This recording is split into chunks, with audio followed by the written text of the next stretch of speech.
तो question number ये है 51। 51 का आपने कैसे किया इसको? सर क्योंकि ना इसमें जैसे ए में 2 C है, हाँ, तो सेकंड वाले ऑप्शन में भी 2 C है, तो जिसमें सेकंड है वो से ए से जुड़ेगा। जो बी है उसमें 4C है। इसमें ये एच और ये आई क्या हो जाएगा, यहाँ से रिमूव हो जाएगा, एच आई। और इसमें भी एच आई रिमूव हो जाएगा यहाँ से, और ये एज इट हाँ इज यहाँ रिमूव पे कनेक्ट हो जाएगा। यहाँ पे भी ये एच और यहाँ से आई, एच आई यहाँ से रिमूव हो जाएगा। ठीक है, तो ये ग्रुप यहाँ लग जाएगा, तो ये बन जाएगा ये वाला है। इसमें से एच आई रिमूव हो जाएगा तो ये बन जाएगा ये वाला, और इसमें से एच आई रिमूव होते बन जाएगा ये वाला। ठीक है, तो 51 का आंसर हो हाँ। जाएगा डी। अब है 52 क्वेश्चन। 52 में बताओ एसर्शन रीजन वाले में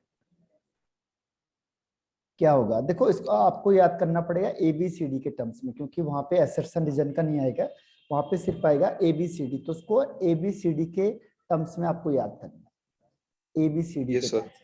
तो इसका आंसर एबीसीडी के टर्म्स में क्या होगा? सर इसमें असर्शन गलत होगा, रीजन सही होगा। देखो एसर्शन क्या है इसमें, टू इथॉक्सी। तो जो टू इथॉक्सी है, वो यहाँ पे इथॉक्सी है ही नहीं। इथॉक्सी का मतलब 2 कार्बन है। हाँ अब ना तो यहाँ पे ये इथॉक्सी है ना ये इथॉक्सी है, यहाँ पे प्रोपॉक्सी है। प्रॉक्सी हाँ प्रोपेन होगा।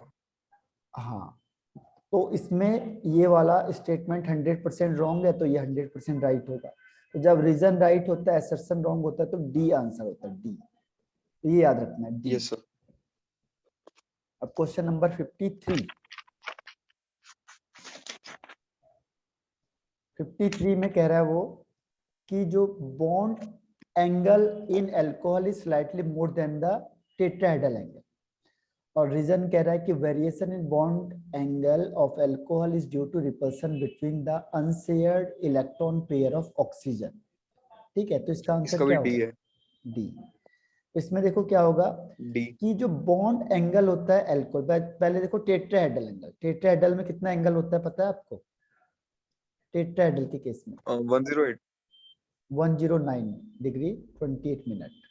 ठीक है, टेट्राहेड्रल ये हाँ होता है।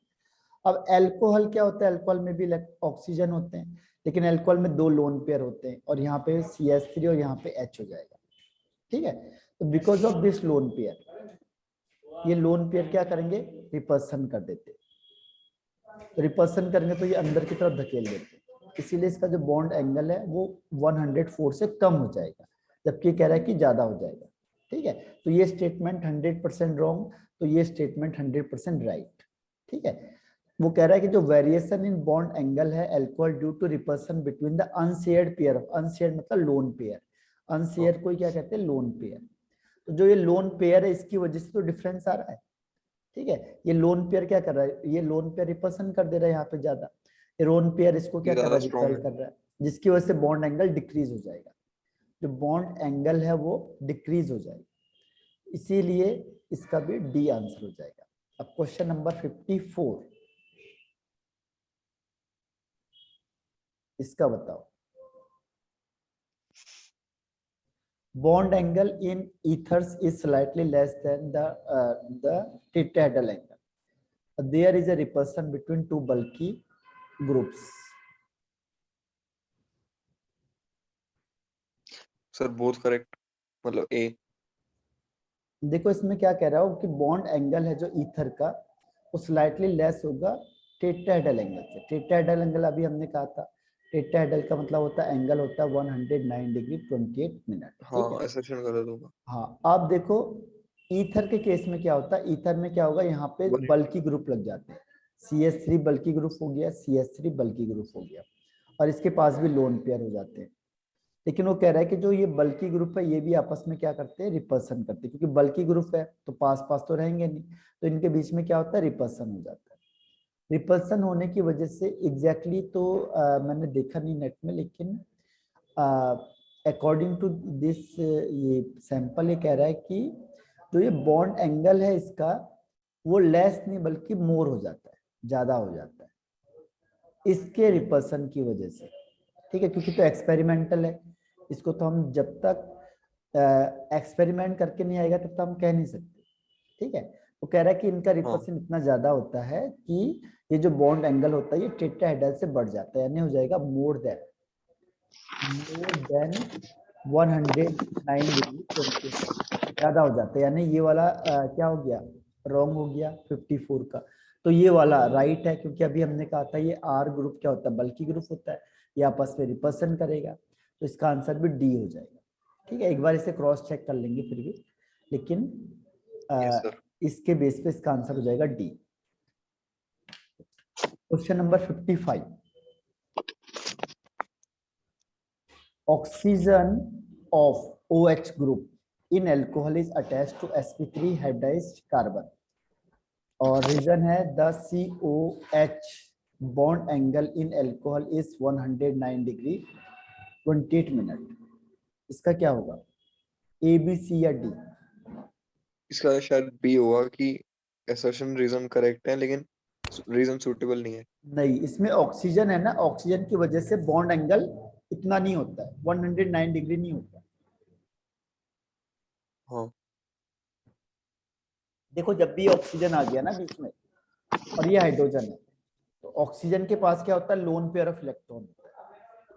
ऑक्सीजन में क्या होगा, लोन पेयर ऑफ इलेक्ट्रॉन होता है, तो ये ऑक्सीजन में क्या होगा, लोन पेयर ऑफ इलेक्ट्रॉन हो जाएगा, और इसमें आ गया यहाँ पे C और यहाँ पे H, तो ये लोन पेयर ऑफ इलेक्ट्रॉन। अब ये H छोटा ग्रुप है, इसलिए यहाँ पे इसके बीच में रिपल्सन नहीं होता, इसमें रिपल्सन नहीं हो पाता, तो ये जो लोन पेयर ऑफ इलेक्ट्रॉन होता है ये क्या करेगा, इसको यहाँ से रिपेल करता है, जिसकी वजह से इसका बॉन्ड एंगल हो जाता है लेस देन 109 डिग्री 28 मिनट, लेकिन हाइब्रिडाइजेशन सेम रहता है sp3।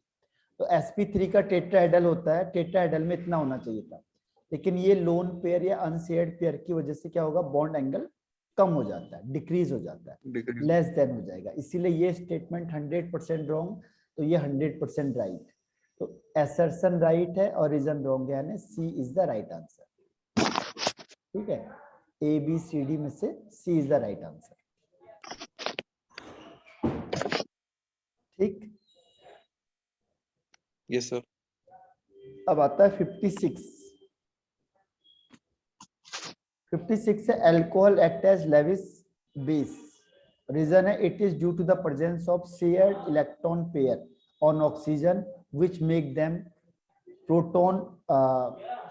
Proton donor.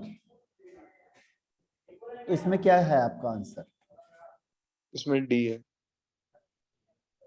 56 है ना, डी का मतलब क्या हुआ कि जो अल्कोहल है, लेविस बेस किसे कहते हैं पता आपको,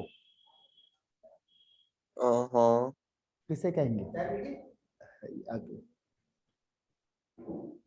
लेविस बेस क्या हुआ, मैं भूल गया वैसे।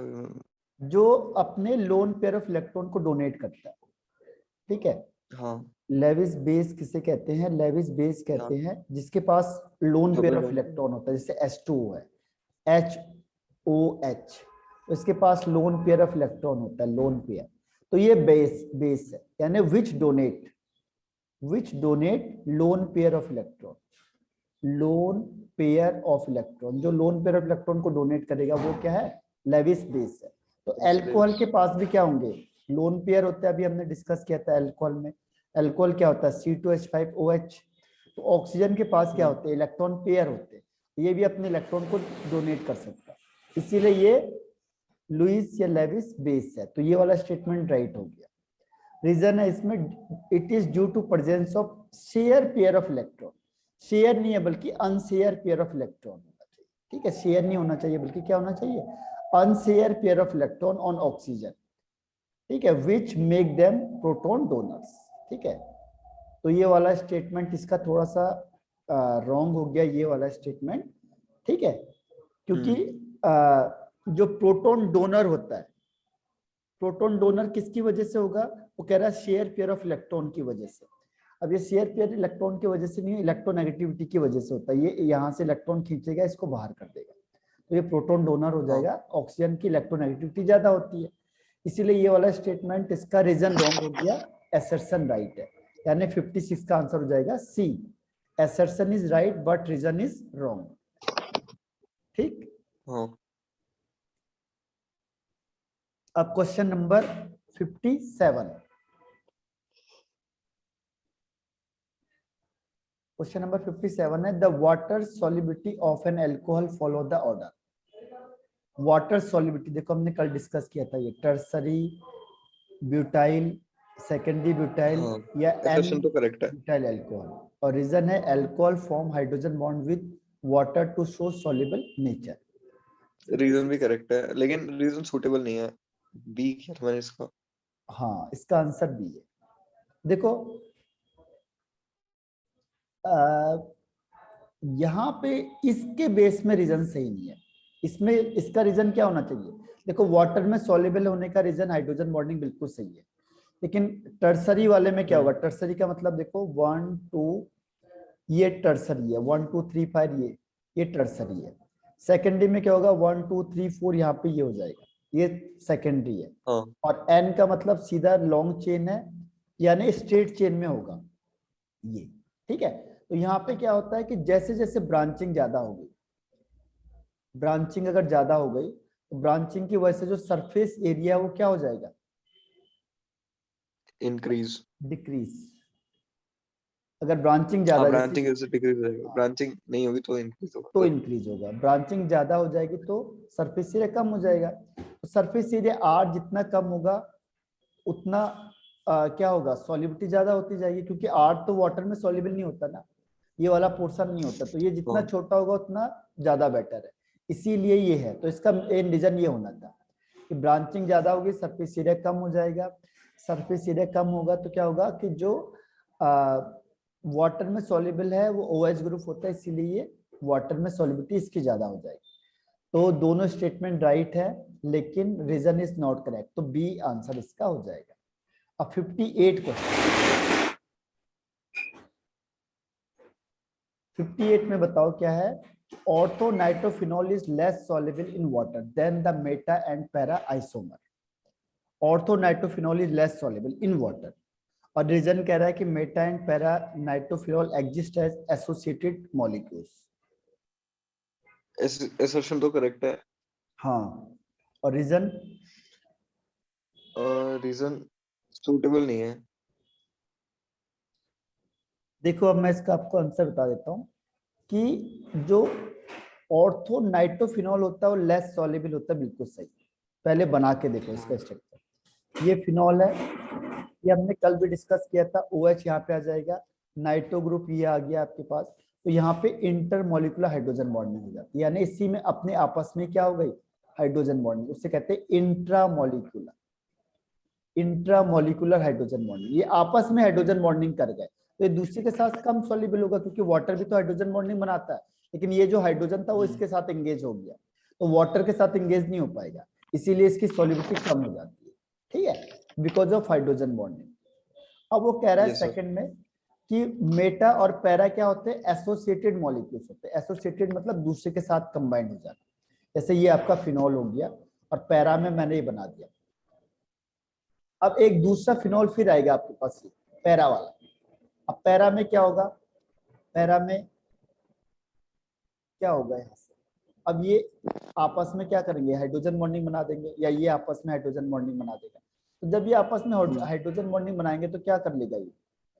ये एसोसिएट हो जाएगा, कंबाइंड हो जाएगा। एक ये था और ये आपस में कंबाइंड हो गया, किसके थ्रू? इसे कहते हैं इंटरमोलिकुलर हाइड्रोजन बॉन्ड। ये किस क्या हो गया? Intermolecular hydrogen bond. इसीलिए एसोसिएट मतलब कंबाइंड हो गए, तो ये आपस में कंबाइंड हो जाएंगे। कौन से बॉन्ड के थ्रू? इंटरमोलिकुलर हाइड्रोजन बॉन्डिंग के थ्रू, ठीक है। तो इसीलिए, और मेटा में भी वही कंडीशन है, मेटा वाले में भी यही होगा। देखो ये आपके पास ये था, ये OH है, मेटा का मतलब यहाँ पे लगेगा। अब जो दूसरा फिनॉल ग्रुप आएगा वो यहाँ पे रहेगा, इसका ऑक्सीजन यहाँ हाइड्रोजन है। अब ये दोनों आपस में कंबाइंड होकर क्या करेंगे? इंटरमोलिकुलर हाइड्रोजन बॉन्डिंग बना देंगे, ठीक है, इंटरमोलिकुलर हाइड्रोजन बॉन्डिंग। तो इंटरमोलिकुलर हाइड्रोजन बॉन्डिंग बनाएंगे तो एसोसिएट मतलब कंबाइंड होगा, तो इसीलिए ये स्टेटमेंट भी सही है, ये स्टेटमेंट भी सही है, तो इसे कहते हैं बी, यानी 58 का B answer. assertion right, reason right, but reason is not correct. Reason मैंने आपको बता दिया क्यों, क्योंकि इसमें इंट्रामोलिकुलर हाइड्रोजन बॉन्डिंग होगी, इसीलिए ये लेस सॉल्युबल होगा वाटर में, ठीक। हाँ अब क्वेश्चन नंबर आता है 50।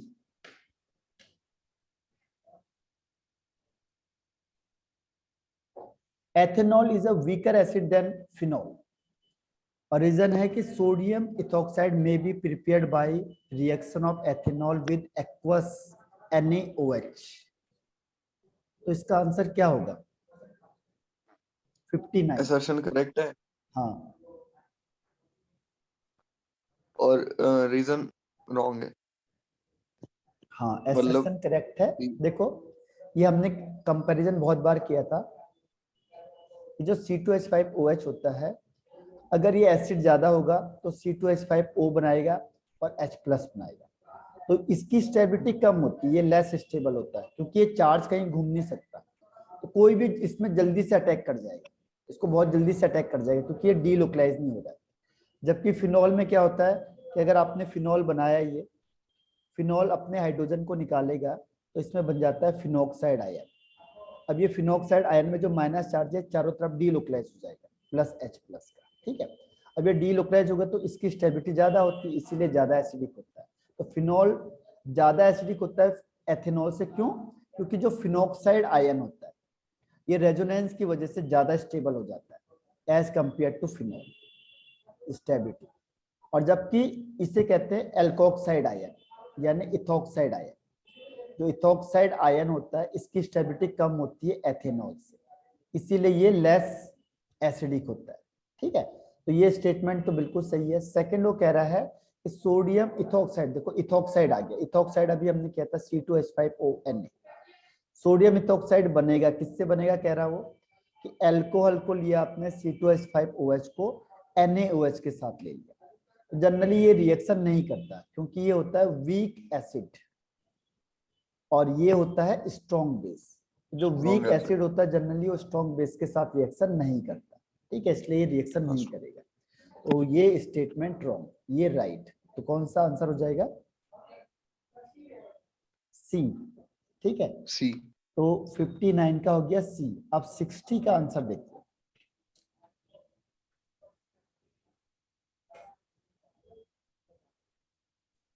बताओ इसमें increasing order of acidic strength of alcohol, जी हमने कल भी ये डिस्कस किया था।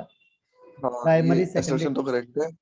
और रीजन है इसमें एन इलेक्ट्रॉन रिलीजिंग या डोनेटिंग एक ही बात है। Group increases the electron density on oxygen which lead to decrease the polarity of OH bond. हाँ ये भी करेक्ट है, रीजन भी करेक्ट है। हाँ तो इसमें ए आंसर हो जाएगा, ठीक है। 60 है। का आंसर है ए। दोनों करेक्ट है। देखो प्राइमरी में क्या होता है, एक ही R ग्रुप होता है, ठीक है। सेकेंडरी में 2 R ग्रुप लगे होते हैं और टर्सरी में 3 R होते हैं। तो R होता है यहाँ पे वो इलेक्ट्रॉन डोनेटिंग ग्रुप होता है। इलेक्ट्रॉन डोनेटिंग ग्रुप होगा तो क्या करेगा वो कि ये इलेक्ट्रॉन देगा, तो ये यहाँ से इसको इलेक्ट्रॉन देगा तो ये ऑक्सीजन फुलफिल हो गया, तो ये OH बॉन्ड की पोलैरिटी कम हो जाती है, तो ये टूटेगा नहीं जल्दी से। इसीलिए जो एसिडिक स्ट्रेंथ है प्राइमरी का ज्यादा, फिर सेकेंडरी का टर्सरी का सबसे कम, ठीक है। इसमें यहाँ पे 3 R है, इसमें 2 R है और इसमें 1 R है। तो एक इलेक्ट्रॉन डोनेटिंग ग्रुप है इसीलिए इसकी एसिडिटी सबसे ज्यादा, फिर यहाँ पे 2 है, यहाँ पे 3 है, ठीक है। तो A is the right answer for 60। अब क्वेश्चन नंबर 61। 61 है इसमें कि di tertiary butyl ether can not be prepared by Williamson synthesis. Reason कह रहा है कि tertiary butyl bromide on treated with sodium tertiary butoxide preferentially undergo elimination to form isobutylene and tertiary butyl alcohol. इसका answer क्या होगा? 61। 61 का होगा ये, बहुत करेक्ट होगा। हाँ बोथ करेक्ट है। और रीजन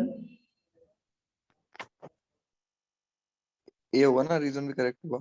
हाँ रीजन भी करेक्ट है, ए इज द राइट आंसर, ठीक। तो ए है जो आपका। कभी कभी भी ध्यान रखना अगर ये टर्सरी में आ गया, ठीक है, tertiary butyl ether di ether.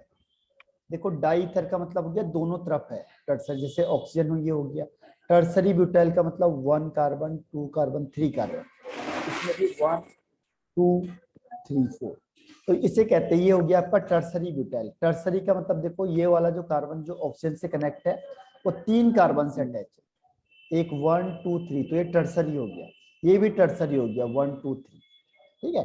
इसका मतलब विलियमसन सिंथेसिस से बने तो ये बीच में यहाँ से टूटेगा, यहाँ से टूटेगा तो क्या होगा, एक जगह पे आ जाएगा CCCOH और दूसरा इसमें आ जाएगा दूसरा CCC और यहाँ पे I या Br कुछ भी लिख लो। तो जो यहाँ पे ये IBr होता है ये टर्सरी एल्काइल होता है, ये एलिमिनेशन रिएक्शन को प्रीफर कर देता है, जैसे लिखा है इसमें कि ये वाला जो ग्रुप है आपका ये क्या करेगा, एलिमिनेशन रिएक्शन को प्रीफर कर देता है, यानी यहाँ से HBr रिमूव हो जाता है, एलिमिनेशन रिएक्शन हो जाएगा, ठीक है। एलिमिनेशन रिएक्शन होने से क्या होगा, यहाँ पे डबल बॉन्ड आ जाएगा 1 2 3 और यहाँ पे डबल बॉन्ड, यानी ऐसे बन जाएगा। जैसे अपने C1 2 3 ये टर्सरी ब्रोमाइड को अगर आपने रिएक्शन कराई तो ये ऑटोमेटिकली यहाँ पे एलिमिनेशन रिएक्शन दे देता है। एलिमिनेशन रिएक्शन का मतलब 1 2 3 और ये 4, यहाँ पे डबल बॉन्ड आ जाएगा, HBr यहाँ से रिमूव हो जाता है, ठीक है, HBr यहाँ पे रिमूव हो जाएगा। तो इसे कहते हैं ये आइसोब्यूटाइलिन, लीन क्यों कहते हैं, क्योंकि डबल बॉन्ड की वजह से कहते हैं, तो ये बन जाता है, ठीक है। तो इसकी वजह से क्या होता है कि ये एलिमिनेशन रिएक्शन को प्रिफर करता है, विलियमसन को प्रिफर नहीं करता, ये इसकी लिमिटेशन भी है कि आप इसमें टर्सरी ब्यूटाइल को हम यूज नहीं कर सकते। रीजन क्या है कि ये एलिमिनेशन रिएक्शन को प्रिफर करता है, ठीक है, इसीलिए इसका आंसर है ए। और 62 क्वेश्चन। वैसे तो ये E3 बनाता है विलियम्स स्मिथ। हाँ, लेकिन वो उसकी एक डिमेरिट्स है, 2 डिमेरिट्स है कि जो आप ये ब्रोमाइड वाला लोगे यानी एल्काइल हैलाइड होगा और टर्सरी नहीं होना चाहिए, अगर टर्सरी होगा तो ईथर नहीं बनेगा, ये इसके डिमेरिट्स है। दूसरा क्या है, कौन सा? और कैसे 2 डीमेरिट है, एक तो ये वाला था और दूसरा वाला क्या था? अच्छा देखो, ये जो विलियमसन सिंथेसिस बनता है वो कैसे बनता है, देखो विलियमसन सिंथेसिस बनता है C यहाँ पे C ले लो, C ले लो, ये ON, ठीक है, और यहाँ पे आ जाएगा ये टर्सरी, RONA और RX। हाँ यहाँ पे ले लिया X। तो अगर ये टर्सरी होगा तो ये जनरली क्या होता है, NaX यहाँ से बाहर हो जाता है और ये ग्रुप यहाँ लग जाएगा, तो इसलिए क्या बन जाता है, ईथर बन जाता है, ठीक है। ये टर्सरी होना चाहिए, ये टर्सरी होगा, जो आपका एल्कोक्साइड आयन है वो टर्सरी हो जाएगा, तो वो इस रिएक्शन फास्ट कर देता है। पर ये वाला टर्सरी नहीं होना चाहिए, ये प्राइमरी या सेकेंडरी होना चाहिए, जो एल्काइल हैलाइड होगा वो प्राइमरी या सेकेंडरी होना चाहिए और टर्सरी नहीं होना चाहिए। और ये वाला टर्सरी होना चाहिए ज्यादातर, जो आपका ONA के साथ है वो टर्सरी हो जाए तो ये प्रेफरेंस करता है, और ये वाला है जो ये टर्सरी नहीं होना चाहिए, बस ये है 2 चीज। और लास्ट है इसमें 62 क्वेश्चन। 62 क्वेश्चन है कि CH3 का होल ट्राइस CBr एंड CH3, ये देखो ये वही आ गया रिएक्शन, आ गई देखो, हाँ। ऐसी क्वेश्चन देता है। और लिखा है good yield of ether are obtained when primary halide are treated with alkoxide. ये तो अभी बताया है, ये अभी बता दिया आपने, इसका हाँ। तो ए ही होगा वैसे। नहीं, ये वाला तो रॉन्ग हो गया ना, हाँ, ये wrong। ये टर्सरी हो गया। अभी मैंने कहा क्या था कि ये टर्सरी नहीं होना चाहिए, नहीं तो क्या होगा, एलिमिनेशन रिएक्शन दे देगा, ईथर नहीं देता, तो इन्होंने ये टर्सरी दे दिया, देखो ये टर्सरी हैलाइड हो गया, तो यहाँ पे ये एलिमिनेशन रिएक्शन दे देता है, HBr यहाँ से क्या होगा, हट जाता है, ये HBr हटेगा यहाँ से तो इसमें डबल बॉन्ड आ जाता है, ठीक है, ये डबल बॉन्ड आ जाएगा, ध्यान रखना, ये डबल बॉन्ड आ जाएगा, इसका मतलब कि ये दे ही नहीं सकता, ये ईथर कभी बना ही नहीं सकता, यही तो इसकी लिमिटेशन है। जो टर्सरी ब्यूटाइल ब्रोमाइड होगा, अगर टर्सरी ब्यूटाइल ब्रोमाइड हो गया तो कभी भी क्या नहीं कर सकता, सब्स्टिट्यूशन रिएक्शन नहीं देगा, वो एलिमिनेशन रिएक्शन देगा, तो ये एलिमिनेशन रिएक्शन देगा तो कभी भी ईथर नहीं बनेगा, जबकि कह रहा है ईथर बन जाएगा। तो ये स्टेटमेंट 62 का ये वाला रॉन्ग हो गया। और ये कह रहा है, देखो ये मैंने कहा था प्राइमरी हैलाइड होना चाहिए, जब प्राइमरी हैलाइड होगा तभी जाके क्या होगा, ईथर बनेगा, अदरवाइज नहीं बन सकता। तो ये स्टेटमेंट सही है, ये स्टेटमेंट रॉन्ग हो गया, इसीलिए इसका आंसर हो जाएगा डी। ठीक। Yes sir. अब आपका ये एक हिसाब से एक बार ये हो चुका है, ठीक है।